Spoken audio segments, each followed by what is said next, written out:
The following podcast contains spoilers and adult language. Listener discretion is advised. You! Lock those doors! It's Miller time.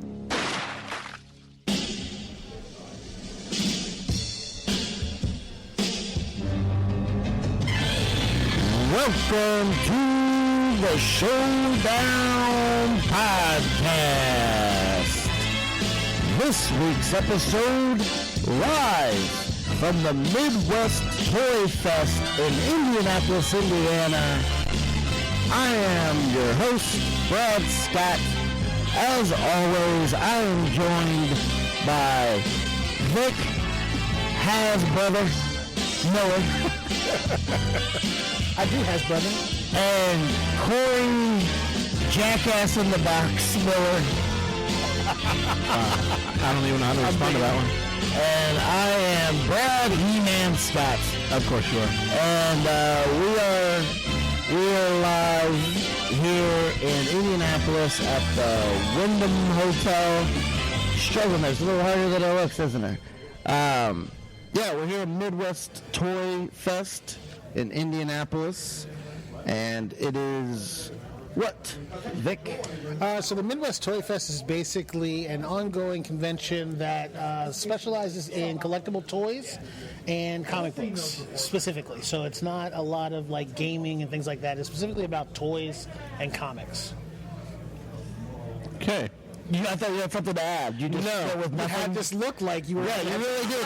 Like I was just sitting here waiting. Yeah, we actually have a table here. It's not one that we brought in from our car and just set up in the hallway. Yeah, like Lonely Virgil. Yeah. We just go around to other conventions just setting up in the parking lot with a misspelled sign. Yeah, we're actually... You actually spelled the sign correctly this time. I did, yeah. And in fact, go to our Facebook page and you can see our beautiful setup here. We look over to our left and we have, what is that, the Basement Fodder Podcast. They have a good-looking banner. Nice little cool trinkets and stuff for sale. And then we look over to our right, we got the Ghostbusters. and then what's up? But you can't make fun of Lonely Virgil. He's a wrestling superstar. Yeah, that's right. Yeah, him and Ted DeBase. And for $5, he'll do anything you want. Trying to get that fuck money. Yeah. But so what's the sauce? He will take the F me sauce. It's a Me sauce. Okay. Yeah, and what was your name again? Todd. From the Basement Fodder Podcast, the Basement of Doom Production. Oh, we just gave you guys a nice shout out. You have a good-looking setup over there. Thank you. And we were comparing it. Now, I told you earlier, if you want one of these banners, I've got a hookup. I've got a guy. Unlimited access to the dry erase marker and paper as far as the eye can see. So Tape you have to return to the front. Yeah. You're done. Yes. What is the Basement Fodder Podcast? Yeah, tell us about the show. Basement Fodder Podcast is a pop culture, comics, and toy-related show. We review movies. We talk about DC and Marvel television shows, that kind of stuff. And we also do stuff like adult conventions and things like that. Wait, what is adult conventions? Any little children around? Talking Plenty. folks. Plenty. Born in dildos. Oh, wow. We're at the wrong convention. How do we get on those? A couple of them. No, they're great. Well, we're from Columbus, Ohio, and down there they actually have quite a few of them. Like 3 or 4 a year, believe it or not, different ones. Yeah. Vic, you need to be. Apparently, Columbus, Ohio is where we get. Vic, you need to get in. You need to get us in on that somehow. I tell you what, that actually got us a lot of international listenership. I don't know how it happened, but It's the one. Porn. It's the one weekend a month in Columbus, Ohio, where the majority of people getting fucked are not playing for the Buckeyes. I think it'd be worse. It could be in Cleveland and getting really. Oh God!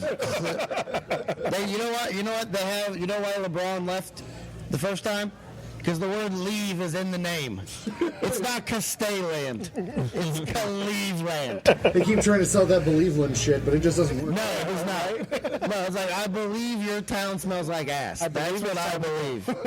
I don't care how many championships you put in that town, it still smells like ass. Yes, I believe that every time you hit the Cleveland city limits, it smells like a wet fart. So how long have you guys been doing your podcast? About 4 years. We started with Basement Fodder about 4 years ago, and then about 2 years in, we started our second show, which is called The Todd Files, where I do interviews with independent creators, podcasters, comic creators, movie directors, that sort of thing. And then we started our third show about 2 months ago called It Came From The Queue, where we basically get in a big group together, get drunk, watch a bad movie from Netflix, and then talk about it. That's damn near our show. Yes, exactly. We have a segment of our show that we call the Survivor Series, where the three of us sit down and rewatch a movie that we enjoyed as kids. Or as 40-year-olds. Whatever. Or 400-year-old. He's old. Grandpa Miller down there. Yes. And then we decide whether or not it survives, whether or not it stands up to the test of time. If it does, it goes into our own personal Featuring Hall of Fame. such classic films as Above the Rim, How High. Starting to notice a theme. Yeah. rules for ours is that it has to be under 2 stars on Netflix. Oh, geez. Or Hulu, any of the streaming stuff. It has to be under 2 stars. The gimmick is that the movies are under 2 stars and the hosts are under the table. Nice. And who is your co-host? You keep saying we, unless you're French. He's not with me today, unfortunately. My best friend Dave is my co-host. He's not with me. He's out doing live-action role-playing in Wisconsin. Oh, LARPing, So if you will. he's throwing little beanbags at people. Yeah.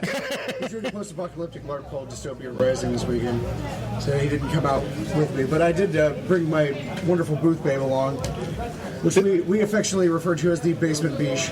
Oh, she looked up there. Oh, yeah, she's all right. She's like, yeah, I'm down with that. Very progressive.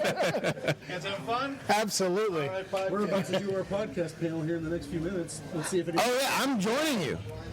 Yes, 5 minutes. yes, Brad will be on Oh, that. you guys are stuck with me on that panel, so. Let's see if we get any attendance this time. Oh, we'll get attendance. Once they hear Brad Scott's involved, they will say, who is that? Because he's at the top of the mountain and we're all just gazing up in his glory. From the handsome mountain. It's the handsome mountain, Vic. Sorry, the handsome Our mountain. table in the panel doesn't look like the Virgil table. We Are you doing scratching over there? Now I'm on the mic. There you go. Well, Todd, thank you so much for joining us. We'll let you get ready for the panel. I'll be joining you here. And if you guys, that's right, your boy is going to be on a panel telling people how to run a very unsuccessul podcast. That's what I'm We're an award-winning podcast. And we're nominated. That's the other thing. The big award show is tonight. Yes, Yeah. it is 5 o'clock. At 5 o'clock, we are nominated for 4 categories, which I don't even remember the categories. I know there was Most entertaining, best intro, best at releasing content. and I forget what the 4th I was. think it's best editing. I'm pretty sure. Sound, wasn't it? Oh, no, No, best it was sound. It was Yeah, sound. same thing. Yeah. You know, Corey, Yeah. if you're going to bring it up, you should know the information. Well, Or at least bring it up in a way where he can answer the question for you. I thought about that, but then That was for Vic. I brought it up. No, I'm talking about, he was talking about us winning the 4 awards. Oh, that's right. Yeah. You know, that's No one's safe. for me, and I'm gonna. You found him? I get redeemed. So okay, let's quickly before I have to get out of here. So basically, this episode is going to be we're live here on the convention floor. Yep, we're right here in the main hallway. We are trying to prove the theory that if no one listens to a podcast, does it still exist? this is a crossover episode with the Miller Times podcast. Yes, it's the crossover spectacular. Not since Yes. Steve Urkel landed in the step-by-step backyard has there ever been a bigger crossover than this. Forget your Family Guy Simpsons, your Simpsons Futurama. We have Showdown and Miller Times. That's right. So this episode is going to be kind of it's going to be a little different as far as both shows are concerned, because we are going to talk all of TV shows. Movies, and cons. Yeah, it's going to be. Different. Movies we're going to be very light on. Yeah. But we're going to be talking. They're going to be talking a lot of TV. I'll pop in for a few segments of that, and we're going to try to get more interviews with people from the convention. Hopefully, get maybe a Ghostbuster to sit down with us for a couple of minutes. That's not bad. That's a pretty good Falcon. I'm interested to see if it ends up. Vic, way to paint a picture on an audio podcast of a. Well, Yeah. if we had a follow with what are you talking about, I would have said the guy's cosplaying as Falcon from. See what I'm saying here? From the Avengers. Okay. It's a movie. Yeah. He's Sorry, looking Vic. for someone to get it. The whole point of this is observation. If it's audio, you have to describe. You have to say. You can't just say. Hey, Falcon. Otherwise, people are like, why are there falcons in there? Are there owls? At least they're asking questions. Are there birds of prey? So, all right, I've got to get going. Fellas, so you guys enjoy, and I'll be back later. All right. Gotham's gotten a little darkishly weird on us all of a sudden. Yeah. So we have, so let's go B-Dubs first. B-Dubs has become his little puppy love crush on Selena has finally budded into a full-blown, I want to hump your leg action. Yeah. And she's as weird as it is to say that, considering their age. She's kind of freaked out by the whole thing, too. Like, she's like not sure. Because she doesn't have a family, she's never had somebody actually show her any emotions. I guess, but that's just weird. Like, I get that. I mean, that makes a lot of sense. You know, thinking about it, like in that context, that does make a lot of sense. But it's just like she's looking at him like, "What the hell is wrong with you?" Like, she knows she likes him, and he knows she likes him. Yeah. But I think like him. I just think it's difficult for her to let anybody in on that side of her. Yeah, it's just weird though. And B-Dub's like is baking cakes and cooking food and yeah. Like if he can do all that, how come he always makes Alfred do it? Yeah, the latest episode. I know, as we said before, we didn't really talk about last episode because we weren't here, but in this episode, he makes her an entire dinner. Yeah. When did he learn how to cook? I don't know. I'm assuming that it's one of the many things that Alfred taught him. What is it? Is he like 14 maybe? Yeah, I would say that. I wasn't cooking until at least I was 21. No, I was cooking way into cooking by 14, but like I wasn't baking. Grilled cakes cheese does not count. No, I can cook. Trust me, I can cook. Okay. But like at that point, like baking like a 7-course meal, this kid like set out like he's making salads. Yeah, like I don't know, like not that salads are hard to make. At 14, he should have been making he would have made like a cheeseburger, a microwave pizza, right?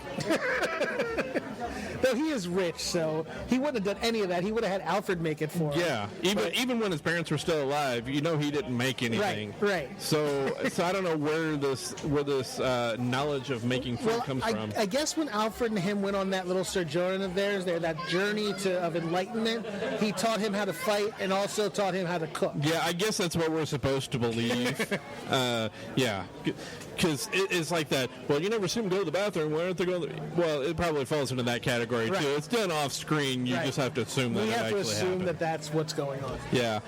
So he does that, and that was his whole plot line in this new episode. That was it. There was nothing else. Because there was some major stuff going on with Mad Hatter, which I thought was great. Yeah. The dude playing Mad Hatter is killing it. Yeah. Oh, yeah. The wolf is all over it. Yeah. I mean, they introduced Red Queen, which they're really... I don't know. I wouldn't say they're grasping for straws. They've gone hard and deep down the rabbit hole on this whole. No pun intended.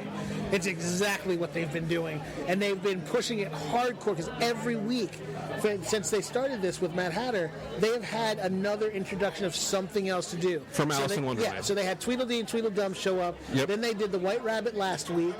Wait, I must have not paid enough attention. What was the White Rabbit? The White Rabbit was just a messenger, and they didn't tell you anything. Oh, yeah. Okay, yeah. Yeah, he was the White Rabbit. Yes, I got it now. Oh shit, I didn't even think about that. That guy, the guy in all whight with the white face, yes, and the white hair. Because he was delivering a message. Yeah, and he had to be on time, and then he was set up at certain times to tell certain things to everybody to get them into the right position. I didn't even put two and two together on that, but you're totally right. Yeah. So and now they've gone to the Red Queen. Yeah, so, Red Queen being a powder that gives an hallucinogenic effect on whoever breathes it in right before they die. Which this was given to what's his nuts. Gordon. Gordon, yeah. So here's my thing. So, and this is a trope, obviously, but why in the hell do bad guys get stuff like Red Queen and be like, oh, well, this is what it does, and it's going to kill you right after you have it. I'm just going to leave it sitting right here on this table so that you can use it against me. Yeah, I don't know. When he saw him open that bottle, I would have been like, nope. Yeah. I would have been I would have grabbed something. I would have had a gas mask there to start with. Well, I don't think Gordon knew what was coming. I'm talking about the guy who sold. Who was supposed to be selling. Yeah. Like, come on. Yeah, it's obviously somebody is wanting this illegal substance, and you're just going to set it in front of them. And he's not a good guy. So put two and two together. What's going to happen? Oh, your ass is going to get knocked out. Yeah. It's ridiculous. And his plan is to mix that drug with his sister's blood to make it more potent and longer lasting. But the Red Queen kills you after the hallucination wears off. You basically have a heart attack and die. Yeah. So what the hell's the point of that? If he really wants to cause mass chaos, put his sister's blood into the drink and call it a day. Yeah. Well, you say that it's supposed to kill you when it's done, but Gordon is still alive. Yeah, because they're not going to kill Gordon. Yeah. Well, kind of ends the show, doesn't it? Well, it also kind of screws up your whole story as far as writing aspect goes. It doesn't make any sense. Yeah. The trope itself is annoying, but then to have it that it doesn't even do that thing is even more annoying. Yeah. But then on top of that, because they say it all affects people differently, what are the long-term ramifications of Gordon having this stuff? Because we already know how Gordon ends up down the road. That's a different storyline. We don't know what's going to happen. Well, that's true, but it's a different Earth. It's still a little bit too tropey. Yeah. I can't think of any other way to do it. Like they went with the lowest common denominator on this story plot. Yeah. So basically, with this Red Queen stuff, with the Red Queen stuff, it basically knocks out Gordon for the rest of the episode. Right. So, and he's going through this whole thing of seeing stuff in his head and it's dealing with what's her name. Yeah, Barbara's coming up, and they're ushering him through the. Okay, so this is the other part. So they're ushering him through, basically Wonderland, is what she's doing. So she's like his guide through all the weird stuff and working him through the trip, basically. Right. And I'm not talking trip like I'm taking a trip. I'm talking trip as in LSD trip. Right.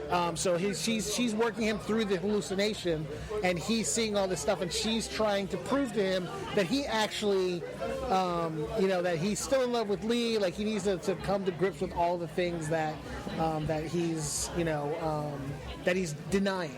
Right. Which is, you picked Valerie Vale to be shot. You've picked Lee to be shot. So knowing that he would do the opposite of what you said and shoot Valerie, and Valerie knows it, and Lee knows it, but you're trying to ignore that that's what the actual You're deal denying was. your true feelings. So it's like, okay, so I get it. You've beat it into my head now. Let it go. But no, they keep going. Yeah. Yeah, to be honest, I didn't really... I mean, I was listening, but I didn't really care. I was more interested in the whole Mad Hatter thing. I'm actually more interested to see what happens to the police chief than I am in what's going on with the Hatter. Yeah. And now, mind you, they did a really, really, really good job with the whole Hatter storyline, and the characters, like you said, killing it. But the writers are not going anywhere with it. Like, Jarvis Tetch's personality is like he hypnotizes people, he uses them to commit crimes. It's not a vendetta thing, and they're just making it about this vendetta. There's no more real crime. He's just literally trying to get vengeance on Gordon for the murder of his sister, which he committed. Yeah. So it's a little weird. Well, his story's wrapped up anyway because we find out at the end of the episode he does get arrested because he tries to take over this whole this dinner party that the mayor, Penguin, and all these other as well as the head chick of the Court of Owls. She's there too, and I think we're going to find out more with that. Maybe do you think that she brings in Penguin as part of this little group? No. Penguin is a lowborn nobody. Like he's just a thug that manages to get his way, like work his way up through the ranks. So he's below them. She would never induct him into the club. Well, the only reason I say that is just because as a Batman, reader or fan, we know that Penguin is a major bad guy. So he's a criminal mastermind, but that's pretty much all he has. Besides the fact that he's like they've taken Penguin out of the comic books, who is more of a deformed, Penguin-esque type person, and turn him into a person with a limp and the nickname Penguin because somebody gave it to him. But when it comes down to it, he's like a poor kid from the slums, the son of immigrants that worked his way up through a crime organization and has managed to position himself as mayor. But she doesn't need him for anything. Okay. Like, there's nothing he can do for her that's going to help her. Now, as far as Nigma, now this is my question to you. Do you think Edward is actually trying to get rid of Penguin? No, not yet. You don't think so? No, I don't. I feel like he's working on it. I feel like he's really trying to get out from under Penguin and get rid of him. I don't think so. What makes you think that? So he's disinterested. Like Edward is whatever he is really into, he's into. And he's not really into Penguin right now. But the thing is, the reason he's not that interested is because he found a lookalike to Miss Kringle. Right, to Kristen. And so Kristen Kringle, that's I hate that actually. what her name? Just the whole fact that they went with that. That they went back to the character. Well, it was very soap opera. Like that was very, very soap opera. We actually just mentioned the fact that like soap operas will, unless they like cut the heads off of somebody, they'll come out like the attic or something. But like this bringing her back and like, oh, you're splitting English, yeah, because it's the same chick. Okay, so you give him another love interest, so you can kill off another one. Are they going to bring back a third one? Maybe. But here's the thing. Here's what I don't understand with this character, and but why are they doing this? And how are they going to explain that she looks exactly like? No, they don't say she looks exactly. They say she's a passing image of. She looks. It's the same. Okay, first it's the same actress. Yeah. They just threw a wig on They're her. playing it off like she has a passing look of Miss Kringle. Yeah. Enough that it's noticeable. Yeah, but come on, the viewer's not stupid. No. So stupid. so to say that she's got a passing resemblance, it's making you. And they made her too on the nose. Like I don't like when they take a character and they make them so on the nose that they just have to be with them. Like so you put a character in there. Okay, so let's say that B-Dubs finds a new friend, and his friend is like 5. And he always hangs out with him, and he can't get rid of him, and he's always following him, and he's always trying to be like him. Robin. That's just too on the nose. You see what I'm saying? Yeah. And this character is too on the nose. This character looks exactly like Kristen Kringle. She just happens to be interested in riddles and poems. She just happens to be a librarian. Like it's all this stuff that's just It's too convenient. yeah. It's too directly on the nose for it to be believable as a character. Yeah. But I think they're going to have him kill her off. Actually, Penguin's going to kill her off. It's going to be Penguin. Yeah. It's not going to be him again because he didn't like the. I think he has regret in doing it. He didn't want to, but he had to. So I don't think they're going to have him do it again. So then, what do you think they're going to do with this whole Penguin might be gay situation? Where the fuck did this come from? I don't know. I'm sorry, I didn't look around to make sure there was no kids around. There are a lot of comic books that are starting to roll into the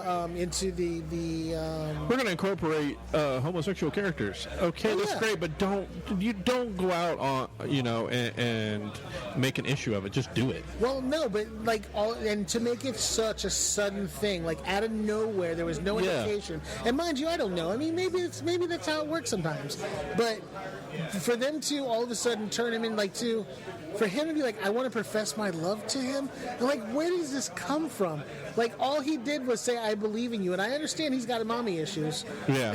But it's just weird. It's a very weird way to go with that character, especially when you could use those two characters to make a really strong team of bad guys. Yeah. Like, to turn them into, this weird, putting them off against each other. Yeah, it's almost like a love triangle. That's exactly what it is. And unfortunately, fake Kringle doesn't know that she's involved. Yeah. And that's going to be her downfall. And I don't think actors' real lives take part in what their characters are like. But if you don't know, Robin Lord Taylor, who plays Penguin, is gay. Yeah. So I don't want to think that, that they're saying, oh, maybe, hey, let's try and incorporate into that into the character, but you can't help but, I would be okay with that if they did something to lead you to believe that was his thing. Like if somewhere in there they had have said like, I could definitely have a crush on Butch, or like if all those times that the women have like made passes at him when he was the crime lord, he's like, oh well, you're not my type or something. Just little lines to give you that little seed along the way, but there hasn't been any of that. Yeah, and all they did, they're like, drop the bomb. Yeah, that's it. I mean, you kind of saw it coming in like an episode or two leading up to last week's episode, right? But that's the first you've heard of it. And this is what, season 3 now? Yeah. And there's been no indication until none then. whatsoever.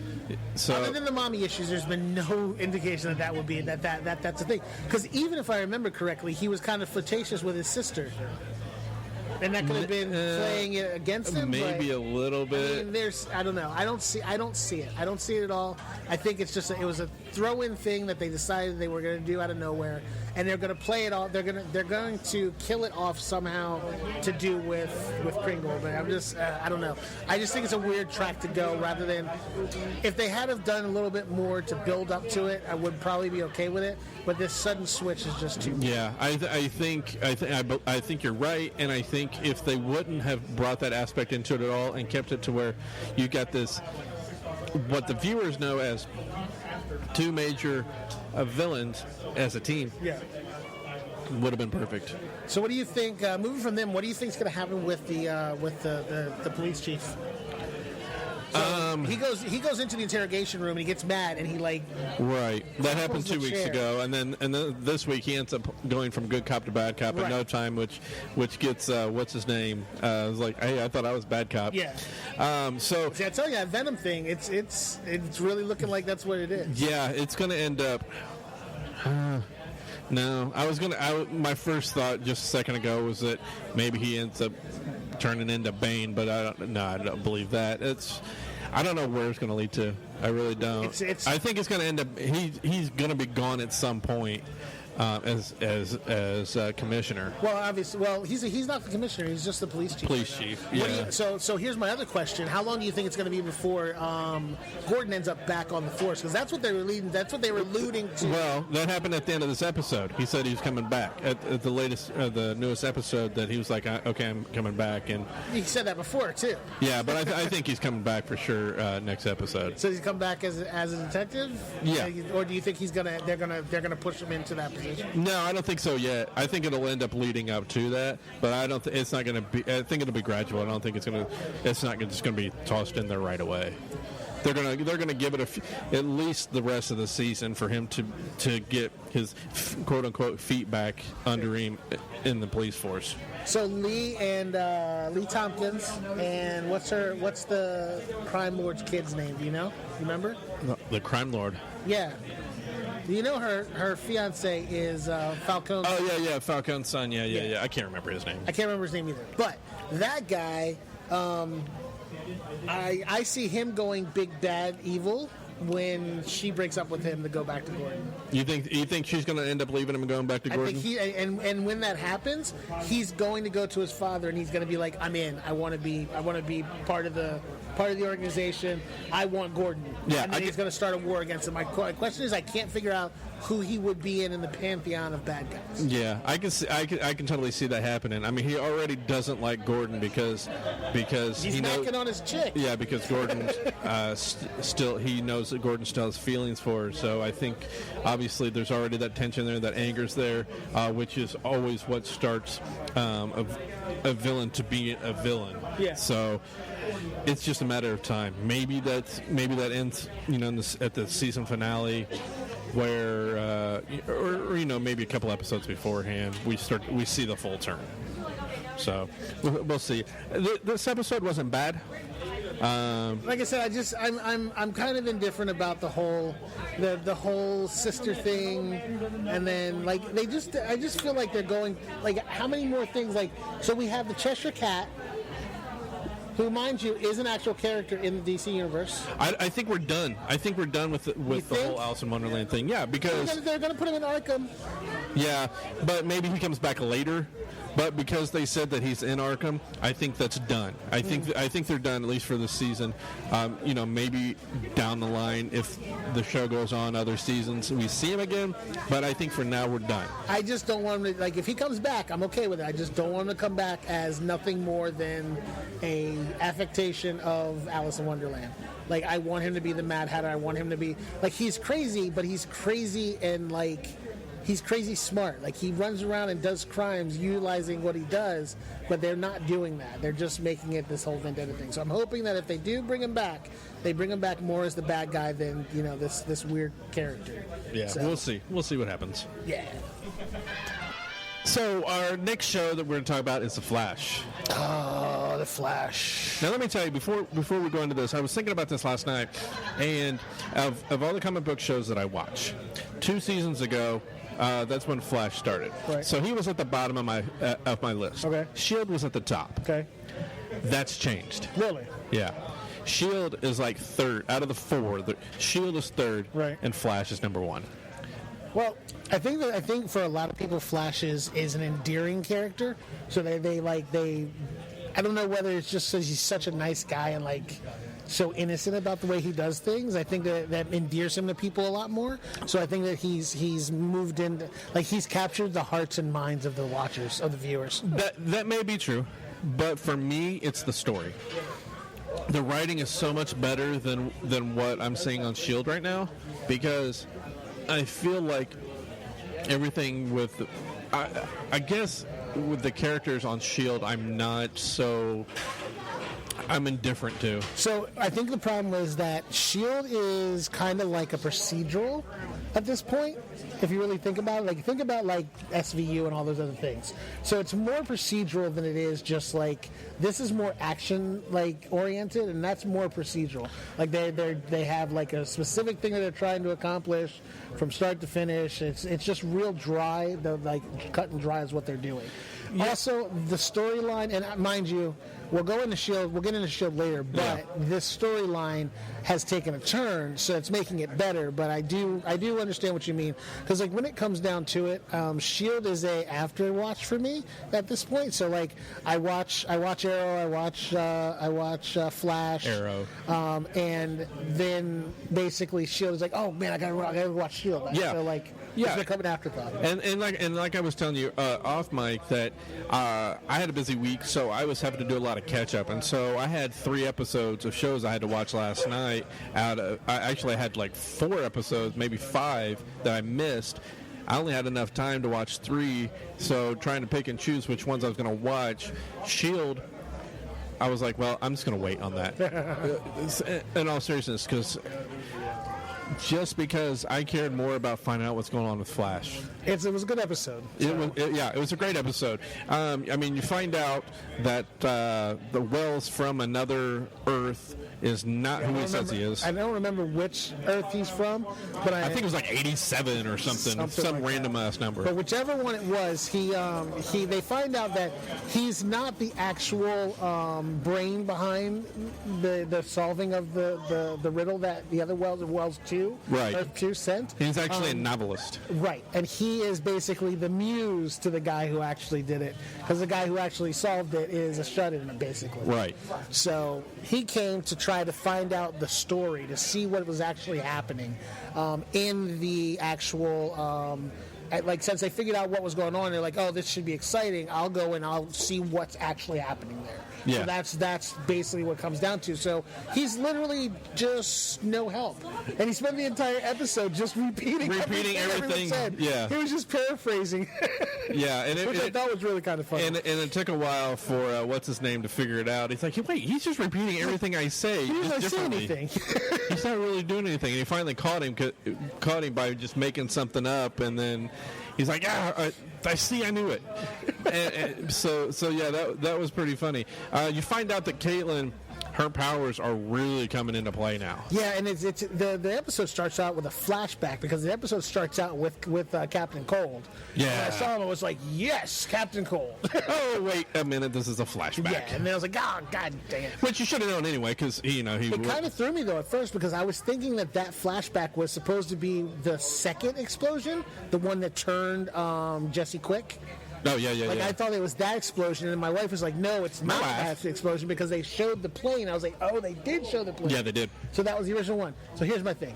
So obviously Captain Cold had gotten caught in that explosion.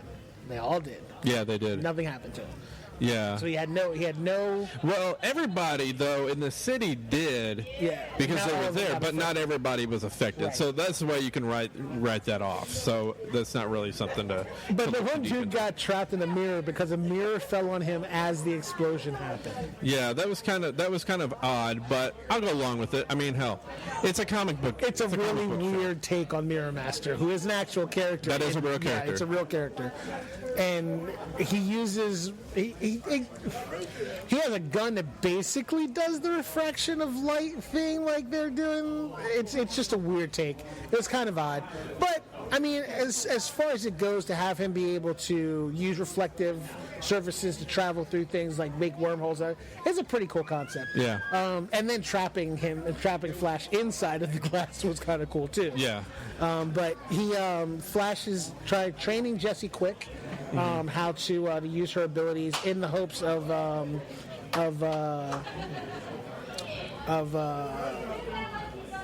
her being able to go back to her world and be the Flash for her world. Right. So that's the main reason why I was there, because Wells too was afraid that she was going to get hurt. Yeah. And now this is 2 weeks ago. Right. This is 2 weeks ago. But leading into it, when that whole thing went down, you had that's kind of where they presented her abilities, like her powers, like what she was doing. So when she froze that glass, Now we're talking about Caitlin. right? Because that's where we started this from. Yeah. Was Caitlin. So when she froze the glass, and he was able to vibrate out, then that's where we really get to find out. That's where we really find out that she has her powers. Yeah, so she stays away. She goes away for, I would imagine it ended up being a day. She told him it was going to be a few days, Right. but she goes to see her mom, which we find out is a scientist in another city? Yeah.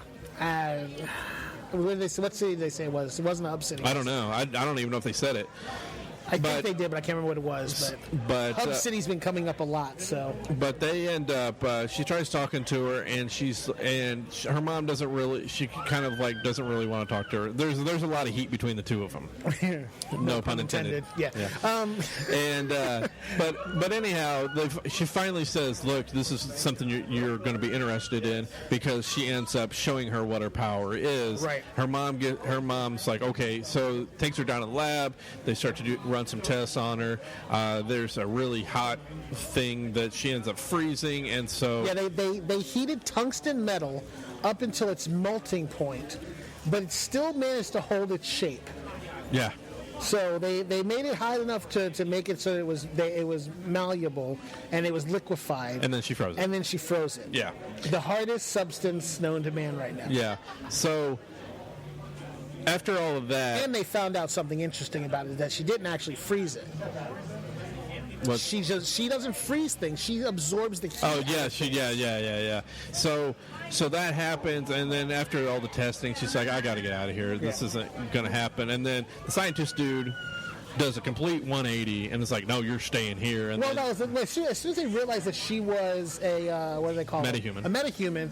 He was like, I got to figure out how to. I want to do more tests. They want to turn her into a guinea pig. Yeah. And finally, some maternal instinct popped up in her mom, and she's like, no, we're not going to do this to her. Yeah, that which completely came out of nowhere, but whatever. She ends up. He had a hold of her arm, and and as she's trying to get away, she ends up freezing him, and so she's able to get away, and she ends up going back to Central City. Right. And then this whole time, though, there is a monster that's roaming the city. Okay, so you remember Clash of the Titans? Yes. That thing looked like the Kraken to me. Like I kept thinking, release the Kraken. Yeah. Because it like the face of it, and it had the four arms, and then The 4 arms had another arm with another hand at the end of it. That was Did it? I didn't even notice that. Yeah, it was kind of weird looking.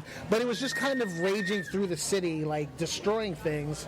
And they've come to find out that it's just a hologram, Yeah. a figment. Yeah, Barry eventually figures out it's just a hologram, and which is this character the kid that had created it? I'm guessing they made this up for the show. I don't know. I don't know anything about that character. So if it's We're an gonna say actual that it character is. from the thing, if it's an actual character from DC's pantheon, it's probably just like a sub character because it's nothing I've ever heard of. Not that me not hearing of it is any big thing, but I would have at least caught some kind of inkling of it being a real character. Now, mind you, DC has so many freaky characters that it is very possible that it is because they have Jimmy the Street, and if they have Jimmy the Street, they can have anything. Jimmy the Street is literally a street. It is a street that's a superhero. Yes, I have heard of that. It's a thing. We've talked about it. Yeah. If they have that, there's no telling what DC has come up with. Yes. Hey, we don't need any booing from the crowd. We're being heckled by somebody that should know better. You should call this the Letdown Podcast. Yeah. You let us down. If I had somebody's soundboard, it would be the bump ba-dum at this point. Go, write your own material. Boo. So, Boo this podcast. geez, would you? They end up figuring out where they use their computers and figure out where he's broadcasting from. Computers. So they triangulate the fact that this. So what's happening is every time this monster shows up, the power grid goes down. It blows out the transformers in that area. So what it's doing is it's absorbing all of the energy from the transformer and blowing them out. And they're figuring out that basically it's a mirage, and the kid is projecting it out there, and that projection is causing the explosions to happen. Like I was saying, they figured out that the Kraken thing. Release the Kraken. Rummaging through the city, like 3 blocks at a time, was actually a hologram that was being produced by a metahuman who was using that as a distraction to steal. I don't think he was a metahuman. I think he was just a regular kid. No, he was a metahuman. He was making that projection. Yeah, with a computer. No. Yeah. Was it? Yeah, because he had his back. When they first showed him, he had a laptop there, and he was just basically hiding out in this. No. He was robbing that place with the laptop. His ability was to create that. Oh, okay. Thing. Okay. And and because he was doing it, he was overloading the system. Oh, okay. But yeah, so it's okay. So it's the evil mastermind mindset that DC uses. So there's always they don't necessarily have to be a metahuman, but they can be criminals. So even if it wasn't that he was a metahuman, he was just like a mastermind, a criminal mastermind. Yeah. But either way, that's another one of those things that they use rather than just try to say, oh, there's one big bad, because there is you have alchemy, but he's not the prevalent big bad. Right? And he wasn't even mentioned in the latest episode. No. I'm still waiting to find out when, because she had to come in contact with him at some point. So she needs to when did this happen, and who was it that actually they haven't quite said where she came in contact with him. Yeah. And on top of that, Malfoy hasn't told him because they've been genotyping all the husks. Yeah. So he knows who everybody is. Yeah, but he probably, as far as Barry's concerned, he doesn't know that Barry even knows Felicity. So, not Felicity, but what's her name? Frost. Caitlin. He doesn't even, so that's why he hasn't said anything. Yeah, I guess. So, but at the end of the episode, I still think he's alchemy. I don't care if they did become friends at the end of the episode. Well, it's still possible, but as far as he and Barry goes, Barry tried to bury the hatchet. He tried to do that. Think of any other no, I didn't even think about it before I said it. But he was like, let's just be friends. Let's try and whatever happened in the past, let's just put it in the past. Let's just start over. Then tried to be his apprentice. And was following him around. He's like, you can have this office. I'll take the basement. Let's just, start. And then during the middle of the episode, something happens, and he's like, no, this is over. But when they finally find the metahuman that was behind the whole 3D thing, he gets saved by the Flash. Right. And so at the end, when Barry says, you want to go get a beer, he's like, all right. So I wish you would have said, do you want to go get a butterbeer? Do you think that Flash... Okay, so Flash saves him, but he doesn't know Barry's Flash. So it still doesn't quite jive to me as to why he would all of a sudden be okay with Barry. I'll tell you why. Because he had basically his life flash before his eyes when... Oh my God, the bad puns. Yes. When he was almost shot and Flash came in and stopped that and saved his life. And he realizes, okay, not all these metahumans are bad. I think he's good. He kind of got that, and he's coming around. He's coming around to the good side, if you will. I guess, but his argument wasn't that all metahumans are bad. It's just that Flash was a crutch for the police department. Yeah. That they were using to keep him. But he still didn't like him. He still didn't like Flash. Yeah. I'm on the fence about him. I don't know if it's that I have a negative opinion of him because of Harry Potter, or if it's just it's hard to get past that.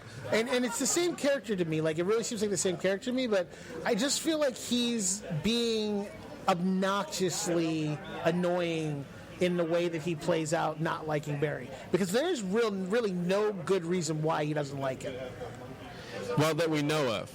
Because all of this stuff played out before Flashpoint. Yeah, that's true.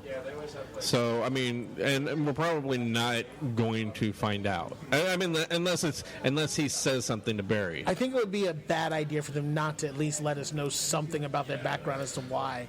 I think that would be a bad piece of writing on their part to not divulge what that is. Yeah. Because you just have this guy who randomly doesn't like...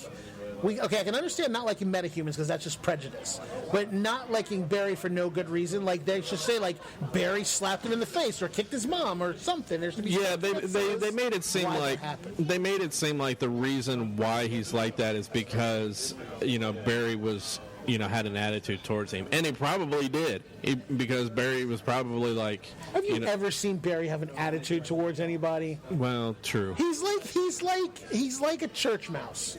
He's like a super church mouse. He doesn't try to offend anybody. He doesn't raise his voice to anybody. He tries to help everybody to the point of where he messes up and changes timelines. There's no reason why Malfoy should dislike him. Yeah. I can't figure out what that could be. The only thing, he must have slapped his mama. That's the only thing I can figure out. I was thinking slept with his mama. I don't know. And we have two completely different mindsets. Yeah, I know. You see where my mind's at. All right, so welcome back. We are here with Night Mage, a cosplayer who is doing the Make-A-Wish Foundation. Yeah, so what I do is I go to conventions all over, and I donate prints of my costumes and autographs and stuff for free, and I just do donations to different charities. And I'm doing Make-A-Wish Ohio, Kentucky, Indiana chapter. Okay. Make-A-Wish, they have chapters everywhere. Right. They're a wonderful organization. So. I do need to point out one thing about your sign. When you first glance at it, it looks like Make-A-Wish Nightmare. That was you? Yeah. The girl in the booth next was not enthralled by my joke. She just goes, yeah, whatever, Nightmare, sure, whatever. And I was just like, well, no, take a look at it. And I was just like, I imagine what that would be like. Two things from that. One, I get Nightmare a lot. It's like me. Yeah. But I get Nightmare a lot. Number two, you gave me a fantastic idea. Because when she told me that, she said that you said something about maybe, is the guy dressed up as, cancer? And you could, No. Mine's way worse. I said, Make-A-Wish Nightmare, is that where, You take the kid with cancer and you introduce him to like John Cena or his hero, and then John Cena just whoops his ass, like beats up the cancer kid. Yeah, that was. No, you seriously gave me a great idea. So you're gonna dress up like cancer? I am going to probably. That's cool. Like a cancer costume or something. You've got the hair for it. Well, thank you. And then you can actually shoot me with paintballs. Oh, that would be awesome. Cancer. Yes, And, paintball. So 30% my cut for the idea. Jesus. Wow, you're like 30? Holy cow. Hey, listen, hey, I got a kid at home. Cancer. That's my make-a-wish.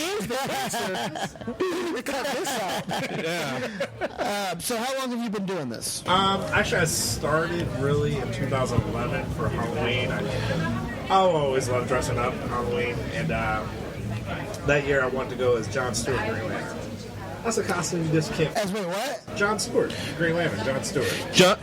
John Stewart is a Green Lantern He's- character. He's lost on some comic book references. No, I'm thinking. Deadpool shirt. No, I know, but I'm just imagining the Daily Show. Jon Stewart as the Green Lantern. That's what I thought. I knew that's where your mind was I going. want to talk to these guys. I wanted to go as Jon Stewart Green Lantern. And that's a costume you just don't find in stores. You normally find like Kyle Jordan. So, Oh, he's the Black Green Lantern. Yeah, I got now you. you got it. Yeah. So my girlfriend helped me sew it together. Just used like Arca armor and stuff, and sewed the green on. Went out to the bars, got drunk. It was fun, had a blast, and then later that week I got asked to do a charity event. It was a Relay for Life because I had a superhero costume. So yeah, I went ahead and did it, and I had a blast. I had so much fun. So I ended up buying the Spider-Man costume, and then doing more charity events. I made a Batman, made a Captain America. In all 2012, also that's all I was doing is charity events, hospital visits, and then I went to my first convention in 2012, the fall of 2012, Cincinnati Comic Expo. And like I said, that was my first convention ever. Walked on the floor as Batman. I'm like, dude, this is like my people. You know? And I've been addicted ever since. Have you ever had a bad experience for one reason or another? Awkward experience, like Doing our show. Yeah, talking to Brad Scott. yeah. I wouldn't say actually at conventions. No, I haven't had a bad experience. More so online with. Oh, shocking! You found some horrible people online.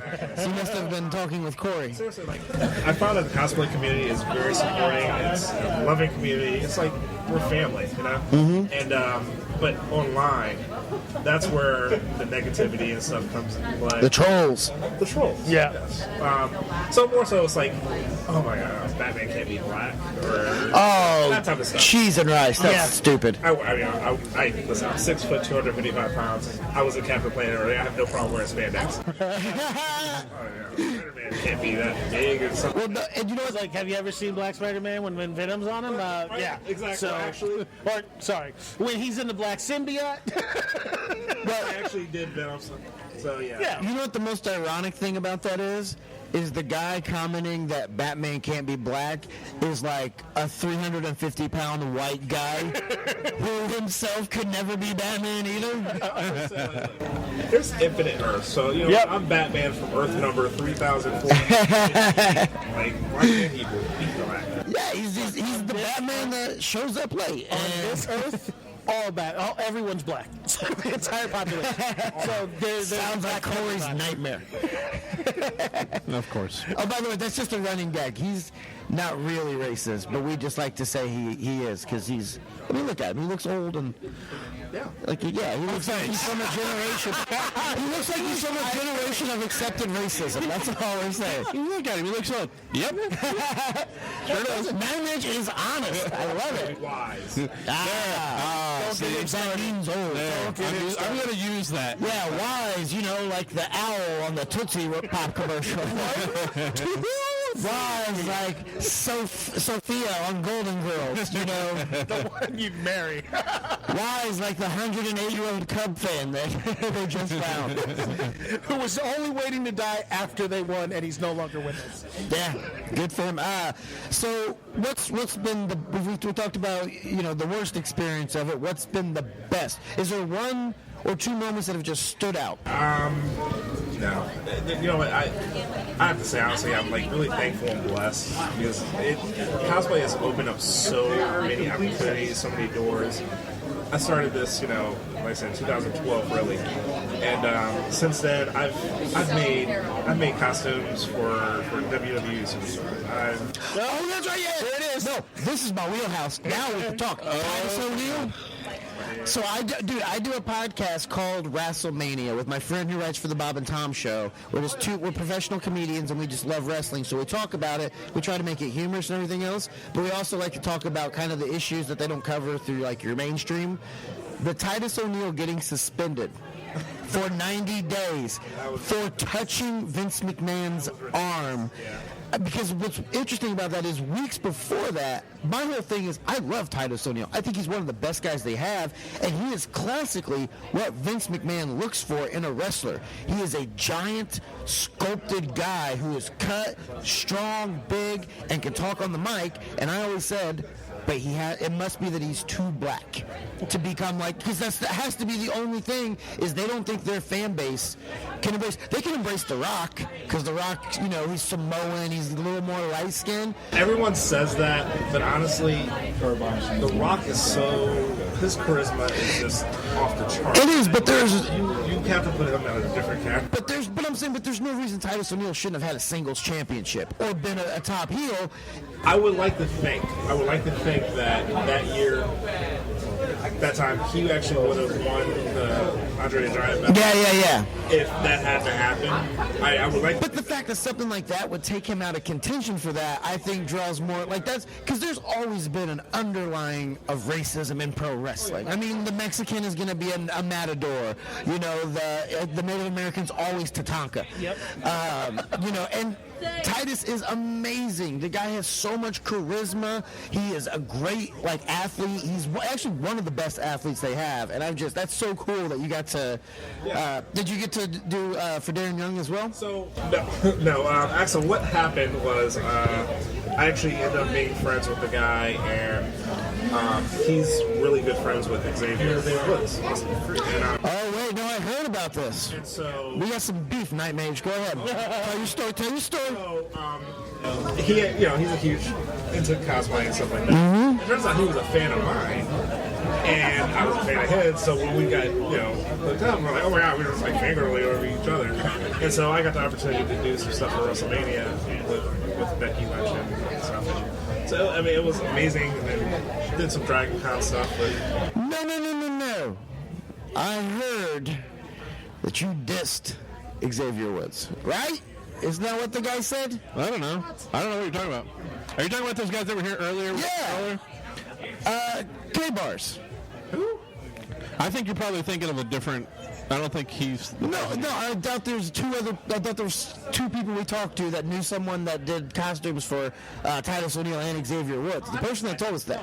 No, see. Okay, but I mean, This is not the guy you're thinking of. Okay, there's some kind of miscommunication. I had under the impression, because I thought I called it out. Somebody else came through here earlier and was talking about. And it was something negative with Xavier Woods. Do you remember that? Yes. Thank you. It wasn't involving Night Mage. How crazy is that then? That is really weird. That's really weird. Because Xavier Woods is literally like. No, that's my dude, man. It was between this shirt and my New Day shirt, which there are three faces and a giant unicorn in the middle. Oh my god. No, that's my dude. Actually, I was. We just did a up, down, down. Oh, I love that show. At Dragon Con, we did a Street Fighter Truth or Dare thing, and I was Akuma, and my other friend, he was Michael Mosley. He was M. Bison, and you gotta check it out. It's hilarious. So M. Bison challenges Akuma to kill everybody. So I go around killing everybody, and Xavier was Birdie, so I ended up snapping his neck, snapping Cammy, and some other people. So did you? He just fell in love with you, by the way. Did you do their costumes for WrestleMania? Holy shit, Brad's speechless. Brad is speechless. This has never happened before in our. Oh yeah, he thought he was. No. I'm looking around. No, I'm winning in court. They had was it WrestleMania that they did the yeah. It was amazing. No, I didn't do that. Oh, okay. I did Becky Lynch's her knee pads and some of her steampunk stuff, which actually didn't make the show. Triple H, right at the beginning of like her interests and being like taken off. So yeah. So actually, if you watch the WWE Network, and you'll see like it's a segment for like the women's entrances. You'll see her costume, and she takes them off and puts them to the side. I was so heartbroken. Oh yeah, I can imagine. I was like, Would have been part of history. listen, I'm still just happy for the opportunity. But it's stuff like that. Honestly, it's cosplay has opened so many doors. I mean, I'm going everywhere, different conventions. I'm meeting so many different people like you. I saw. Every day, seriously. I'm so jealous of you. I heard in the talk in there that you said you have over 80 different characters you do. So now I've done 81 costumes now. Is Captain Planet? Which one is that? That's 80. What's 81? I can't tell you.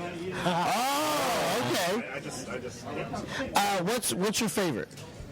I don't have a favorite. My favorite's my next one. It's like they're all his kids. He can't just pick one. It's like you build something new. It's like that. Okay, which one's the biggest pain in the ass for whatever reason? Whether it's comfort, whether it's time. Spawn wings, the angel wings of redemption. Spawn, Oh, okay. Because they're so big. It's 4,500 feathers. The wingspan is not. Holy cow! And I have to rent a van just to transport them. Jeez. So, those are probably the most pain. How many hours does that take to build? Here's the thing with me. I do things really fast, and I do things cheap. So But that's always good. I budget myself $250. If I can't make it or buy it, So I would think 4,500 feathers would cost $250. all right, that's an exception. I was saying, if you got to rent a van, you got to build that into the cost. That was the only one that cost a little bit more than $250. That was like $325. But still, What's the most uncomfortable one to wear, just uncomfortable-wise? Football, probably Cyborg. Cyborg, oh yeah, my daughter's a big Cyborg fan. You'd be a great Cyborg, yeah. Absolutely, yeah. No, because you're bald and black. Cyborg's one of my favorites because he's black too, so it all works out. Where can the people find you? You can find me on Facebook under Night Mage. That's with a K, not Nightmare. N-I-G-H-T-M-A-G-E. Man, I so regret saying all that shit earlier because that just blew my chance to meet Xavier Woods right out the door. We're still, I think, best friends, but I would feel uncomfortable asking you that after I said that earlier. So that is Night Mage, K-N-I-G-H-T-M-A-G-E. Right, on Facebook, and Night Mage on Twitter. Yeah, at Night Mage.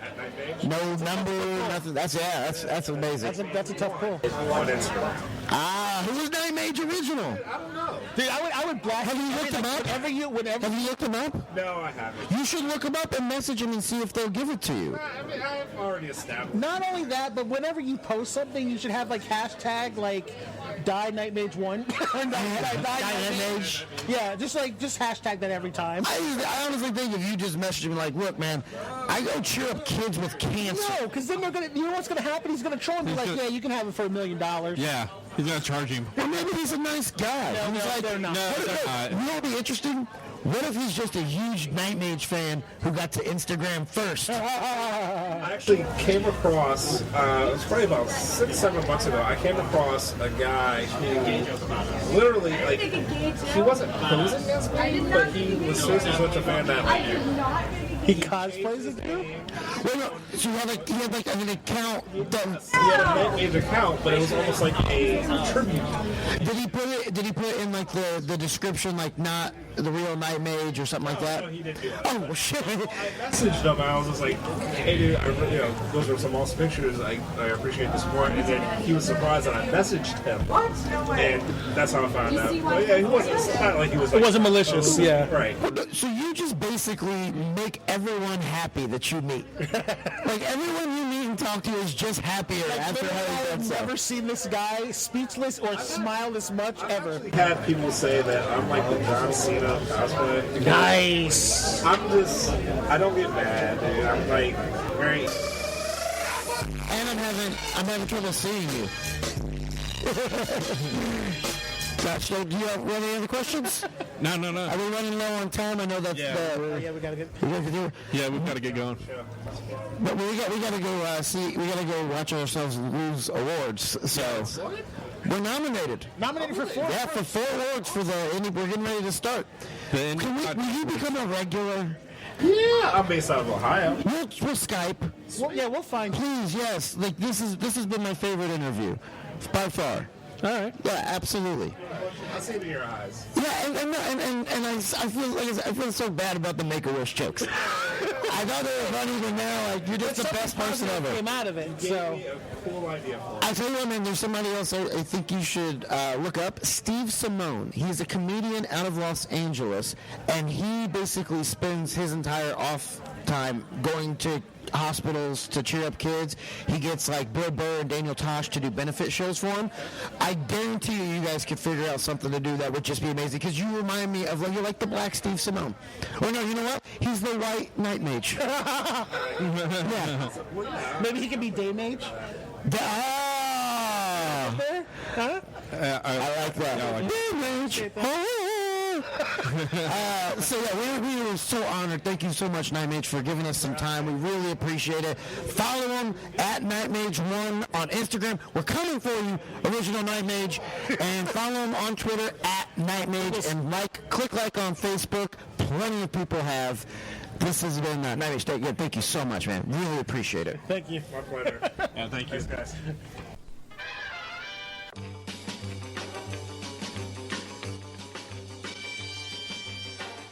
Thank you for listening to the Showdown Miller Times Crossover Spectacular. Will the boys have a good time at the Midwest Toy Convention? Find out on episode 2. Only available on the Miller Times podcast thread. Same Showdown time, different channel.